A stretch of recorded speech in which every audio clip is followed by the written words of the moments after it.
Good morning, everybody. Desi Speaks, aka Maha Kālikā here. I'm not sure if you can hear me. I'm going live from my mom's phone, so it seems like it's been a while since I've been able to hold a smartphone. There's a lot of background noise here, a lot of traffic. We're in Cancun right now, in Mexico, so let me know if y'all can hear me. This smartphone thing is cool. I miss holding the smartphone. But this morning I'd like to talk a little bit about how we really can't ever be free until these old ways die. The old ways, I mean things like racism, colorism, constructs such as personal superiority over others, programs like that control other people's minds, and what would it take for one person to feel like they have the superiority over another to try to control their minds, and not just on an individual level, but even on a group level? What must it take for a person to feel like they can control another person's mind? That person must be inherently inferior to them, at least in their mind.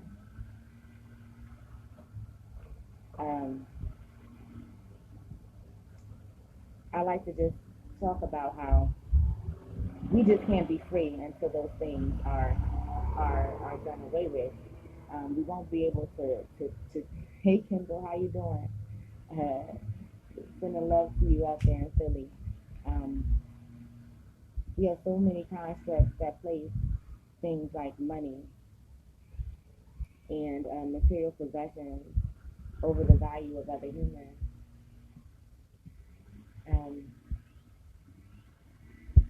And it's really sad to me because I'm realizing the older I get. I was talking to a sister the other day, shout out to Crawlspace. She was telling me that, the same way we have to worry about poisonous animals, we have to worry about, poisonous plants and foods and things like that. We have poisonous people here in the world.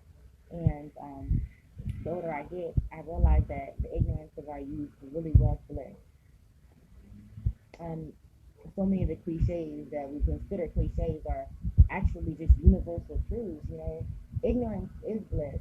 The ignorance that comes with you assume to be able to assume that most people are benign and they everybody pretty much has your best interest at heart. It's just false. No matter what your relationship is, they could be family members, whatever the case is. That doesn't mean that they have your best interest at heart. And realizing that and really understanding that is causing me a little trouble in adulthood because I'm growing into myself, and I'm realizing that everybody is not going to have your best interest at heart. And we need to really focus on, ourselves, our personal development, and our family, and just trying to be the influence that we can in this world to bring about a positive change. Because we can't be free, our children can't be free until these old ways die. And by die, I mean, we know that, throughout history, we've had things like, slavery, chattel slavery, we have rape culture, we have colorism, we have classism, we have all kind of ageism, we have all kind of things that are oppressive. And when we understand the pedagogy of the oppressed, we understand that when you go places or when you are existing within systems where other people are oppressed, and let me know if you can hear me or not. When you enter places or you exist within systems where other people are oppressed, a lot of times, and most of the time, they tend to find someone else to oppress.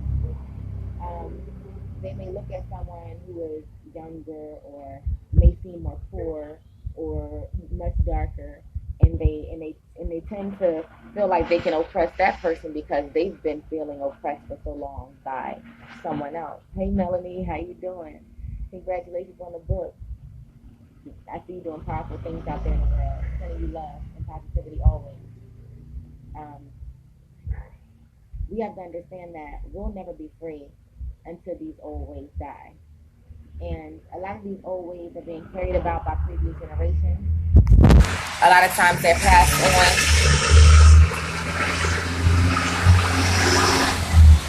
on to those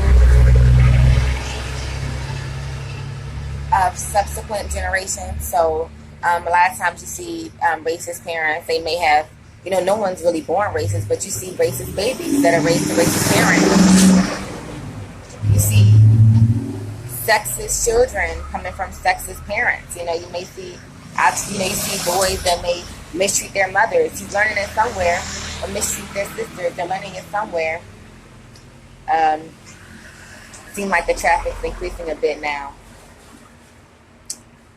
But we have to understand that these constructs, they are real. A lot of times you may feel like it's paranoia. They're not real. We're projecting our feelings onto the world, but these things do exist. They didn't die. This isn't a post-racial society. Rape culture is still alive and thriving. We all know this. Even if we feel like we'd rather exist in some kind of imaginary world where everything is fine. Everything is not fine. These old ways must die. Unfortunately, they may have to die with the people that carry them, and we do need to enter a new, beautiful world where we can exist together in harmony. But that would require the death of old and outworn patterns. These patterns are outworn. There's no one that can tell me that they're superior to me because they lack the melanin. You can't treat me. Well, you can treat me, but you can't allow me to believe that you're superior to me because your complexion is lighter, because you have more recent European ancestors. You can allow me to believe that you are more important than me because you have more digital credits in your bank account. And I'm not just speaking for myself. I'm speaking to anybody who is under these situations where they may not be as financially blessed, or they may not have as much family power, or they may not have lighter skin, or they may not have male genitalia, or they may not have, the best physique. They may have what some consider physical disabilities. No one can treat you or allow you to believe that you are inferior to them because of their money, because of their physical appearance, because of their possessions, because of their family name. It's all BS. It's all outworn patterns. We are all spiritual beings housed within these meat machines, these bodies. We are all spiritual. We are all spirits.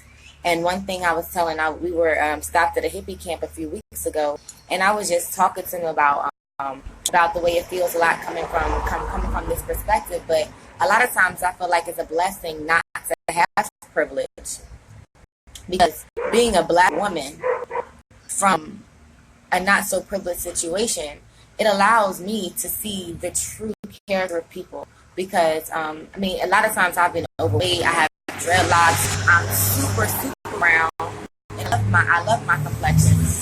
But a lot of times people treat me and always have treated me as if I was the lowest of the low. And because of that, I was able to see the true nature of people, whereas they may treat somebody who is light skinned with long hair, or with the best slimmest physique, or with the most money in their pockets, the nicest cars and the nicest clothes. They put them on a pedestal. So those on a pedestal don't get a chance to really see the true nature of people. But when you're never on the pedestal, when you're always on the bottom, you can see everything so clearly. And so many times I'm very, very thankful for my lack of privilege. Now, of course, we all still have privileges, and as a way to negate our position on the pedagogy of the oppressed, we need to really understand that, as Americans, when we travel, we have privilege. People look at us because we have more money, or if speaking English, or certain things give you a sense of privilege, or allow people to treat you like you have privilege. So you have to understand the privilege that you possess as well. before we begin to tackle any other type of privileges. And I'm always interested in learning the positions that I hold, and I try to be responsible for my presence and what it contributes to the world.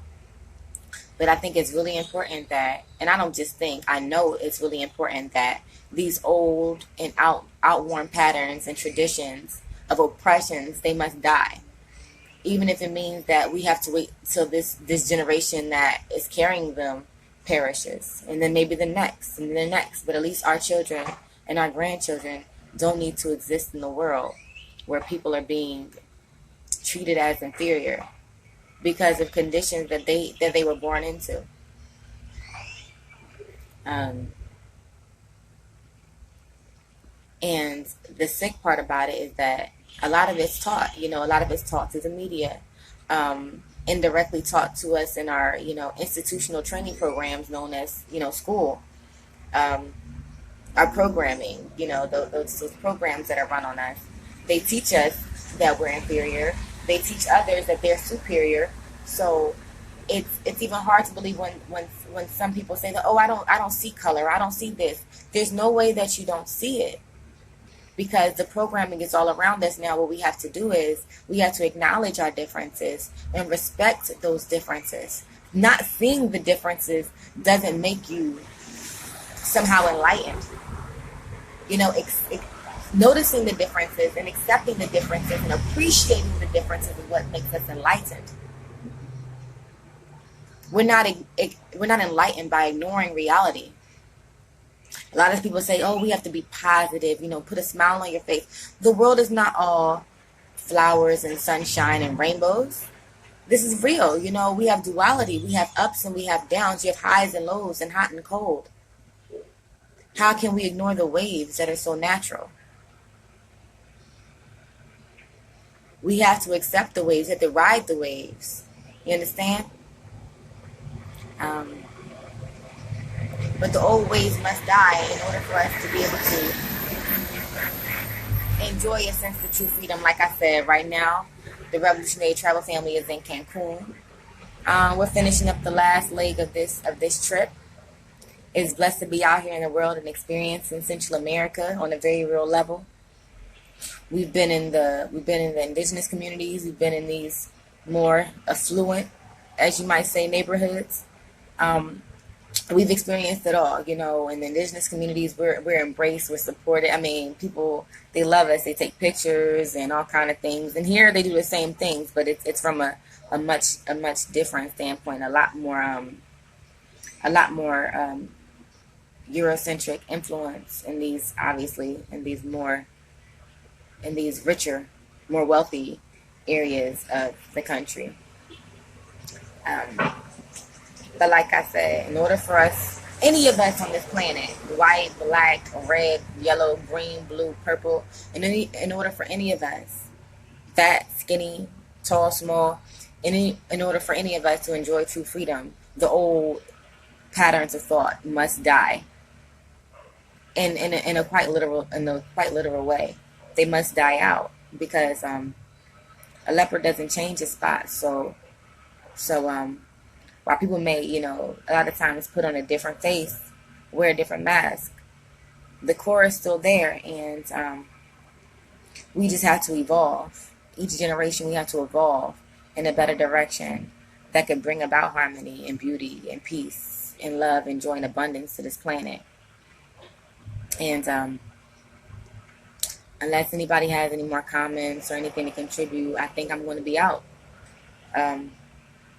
Like I said, the old ways must die to make room for the new. And the new is beautiful and it's harmonious. And adapt or die. So if you don't want to die with it, you need to consider evolving. Love you.